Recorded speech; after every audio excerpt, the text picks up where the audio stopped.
দেশীয় জাতের গরু, ছাগল, হাঁস, মুরগি এবং আধুনিক প্রযুক্তি দুই দিকেই সমান গুরুত্ব দিয়ে প্রথমবারের মতো শুরু হয়েছে জাতীয় প্রাণী সম্পদ সপ্তাহ 2025।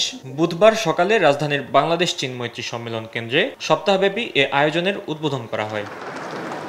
উদ্বোধনী অনুষ্ঠানে এক ভিডিও বার্তায় প্রধান উপদেষ্টা ডক্টর মোহাম্মদ ইউনূস বলেন, এ খাত ৩.19% প্রবৃদ্ধি নিয়ে এগিয়ে যাচ্ছে।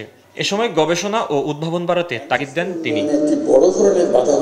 দেশের নানা অঞ্চলে গবাদি পশু ও পোল্ট্রির যে বৈচিত্র্য আছে তা শুধু উৎপাদন ব্যবস্থার অংশ নয়, গ্রামীণ জীবিকা, নারীর আয়, পুষ্টি এবং জলবায়ু সহনশীলতার সঙ্গেও সরাসরি যুক্ত, এমনটা বলেন মৎস্য ও প্রাণী সম্পদ মন্ত্রণালয়ের উপদেষ্টা। পোল্ট্রি বা গবাদি পশু কোনো কিছুতে অতিরিক্ত অ্যান্টিবায়োটিকের ব্যবহার করা যাবে না, এটার জন্য কঠোর নজরদারি আমরা রাখছি। তিনি বলেন, এ খাতে দ্রুত একটি নীতিমালা করা প্রয়োজন। দেশীয় প্রজাতির প্রাণী সম্পদ উন্নয়ন ও সংরক্ষণ নীতিমালা করা প্রয়োজন। পাশাপাশি প্রাণী সম্পদ অধিদপ্তরের জনবল কাঠামো অধিকতর সংশোধন করা প্রয়োজন। উদ্বোধনী বক্তৃতায় পরিকল্পনা উপদেষ্টা জানান, প্রাণী সম্পদ খাত উন্নয়নে কাজ করছে সরকার। গবাদি পশু পালনের ক্ষেত্রে পশুদের প্রতি নিষ্ঠুর আচরণ না করার আহ্বান জানান তিনি।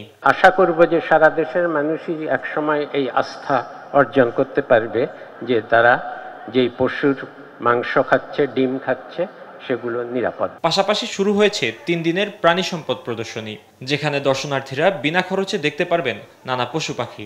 দেশীয় জাত, আধুনিক প্রযুক্তি, প্রাণী সম্পদে হবে উন্নতি প্রতিপাদ্যকে সামনে রেখে এমন প্রাণী সম্পদ সপ্তাহ ভবিষ্যতেও চলমান থাকবে বলে আশা জানান সংশ্লিষ্টরা। ফাহিম ইউসুফ, দেশ টিভি, ঢাকা। প্রাণী সম্পদ সপ্তাহ নিয়ে কথা বলতে আমাদের সঙ্গে যুক্ত হচ্ছেন প্রাণী সম্পদ অধিদপ্তরের পরিচালক ডক্টর ABM খালিদুজ্জামান। আপনাকে স্বাগত দেশ বাণিজ্যে। জি, আসসালাম, আপনাকেও স্বাগত। জি, প্রথমবারের মতো মন্ত্রণালয়ের উদ্যোগে জাতীয় প্রাণী সম্পদ সপ্তাহ পালন করা হচ্ছে, এর উদ্দেশ্যটা আসলে কি বলবেন?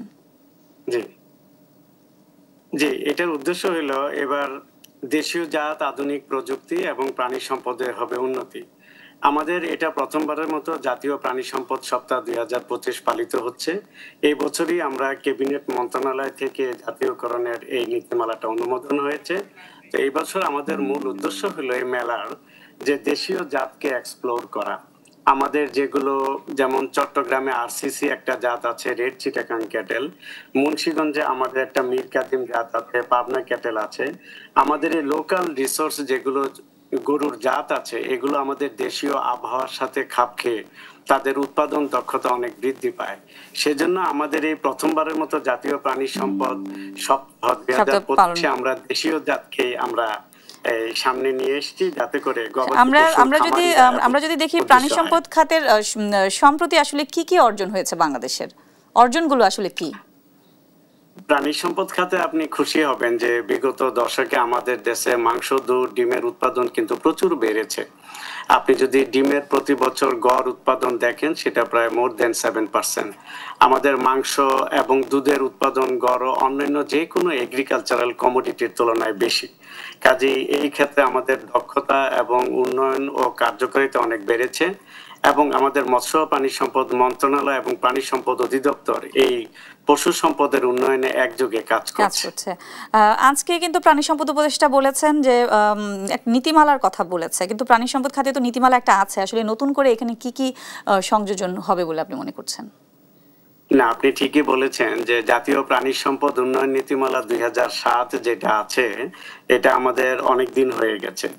সেই নীতিমালা অ্যাকচুয়ালি আগে যে সমস্ত জাতকে তারা প্রায়োরিটি দিয়েছিল, যেমন হলস্টেইন, ফ্রিজিয়ান, তো সেই নীতিমালাটাকে রিভাইজ করতে হবে। যেহেতু আমাদের এবার প্রতিপাদ্য দেশীয় জাত এবং দেশীয় আবহাওয়া, ক্লাইমেটিক চ্যালেঞ্জকে সামনে রেখে আমরা সামনের দিকে এগিয়ে যাচ্ছি, সেই ক্ষেত্রে আমাদের নীতিমালাটাকে আরেকটু আধুনিকায়ন করা দরকার। দেশীয় জাতের উন্নয়নে বিশেষ করে গো খাদ্য সহ অন্যান্য যেগুলো চ্যালেঞ্জ আছে, সেই চ্যালেঞ্জগুলো মোকাবেলায় এই প্রাণী সম্পদ উন্নয়ন নীতিমালাকে অ্যাড্রেস করতে হবে এবং সেই অনুযায়ী আমাদের পরিকল্পনা গ্রহণ করতে হবে। সেই কারণে আমরা বলছি যে আমাদের যে জাতীয় প্রাণী সম্পদ উন্নয়ন নীতিমালা আছে, এটাকে আমরা আধুনিকায়ন করতে চাই।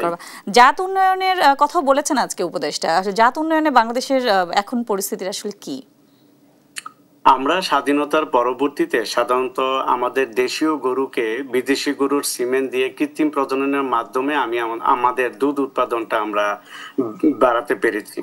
সেই ক্ষেত্রে আমাদের দেশীয় জাতের সাথে বিদেশি জাতের সংকর করে এই কাজটা করা হতো, কিন্তু এখন যেহেতু সারা বিশ্বে ক্লাইমেটিক চেঞ্জ আসতেছে, তারপরে আমাদের দেশের খাদ্যের ধরন একরকম, আমাদের দেশের খাদ্যের রূপান্তর দক্ষতা, গবাদি পশুর জাতের ধরন একরকম, সেজন্য আমরা যেমন নীতিমালাটাকে আধুনিকায়নের কথা বলছি, সেইভাবে আমাদের দেশীয় জাতকে কিভাবে আরো উৎপাদন বাড়ানো যায়, দেশীয় জাতের নিজেদের মধ্যে আন্তঃপ্রজননের মাধ্যমে কিভাবে দেশীয় জাতের সংখ্যা বাড়ানো যায়, উৎপাদন বৃদ্ধি করা যায়, এবং কস্ট ইফেক্টিভ ম্যানারে কম খরচে কিভাবে আমাদের এই মাংস ও দুধ উৎপাদন করা যায় সেই দিকটায় নজর দিতে চাচ্ছি। আমরা কিন্তু জানি যে পশু খাদ্যের দাম কিন্তু অনেকটা বেশি।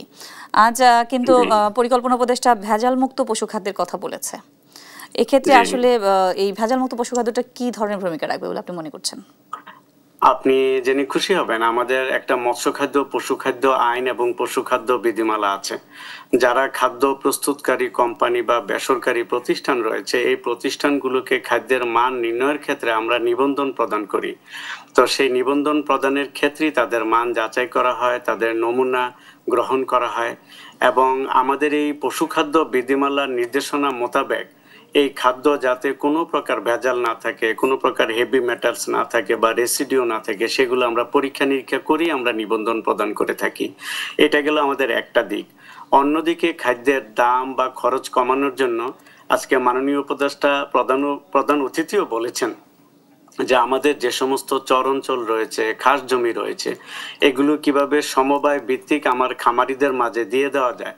আমরা যদি এই সমস্ত খাস জমি চরকে যদি বন্দোবস্ত করে খামারিদের দিতে পারি, তাহলে আমাদের খাদ্যের উৎপাদন খরচ যেমন কমে যাবে, দামটাও কমে আসবে, আমাদের খামারিরা তাদের নাগালের মধ্যে। আপনাকে অসংখ্য ধন্যবাদ আমাদের সাথে যুক্ত হওয়ার জন্য।